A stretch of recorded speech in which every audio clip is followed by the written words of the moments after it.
নমস্কার, কেমন আছো তোমরা সবাই? আশা করি তোমরা সবাই ভালো আছো। অনেক দিন পরে আবার ভিডিও দিচ্ছি।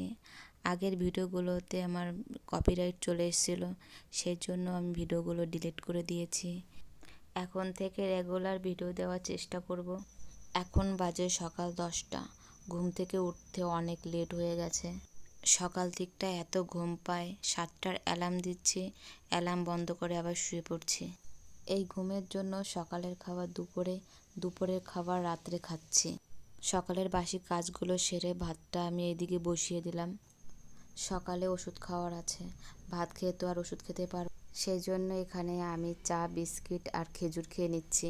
তোমরা বলতে পারো সামনে গ্লাস, আবার বলছে যে চা খাচ্ছি। হ্যাঁ, আমি গ্লাসে করে চা খাচ্ছি। গ্লাসে করে চা খেলে চাটা অনেকক্ষণ গরম থাকে। কারণ আমি রান্না করছিলাম, আর আজকে রান্না করেছি ডাল আর আলু সিদ্ধ। চাদরটা ধুয়ে দিয়েছিলাম, শুকিয়ে গেছে।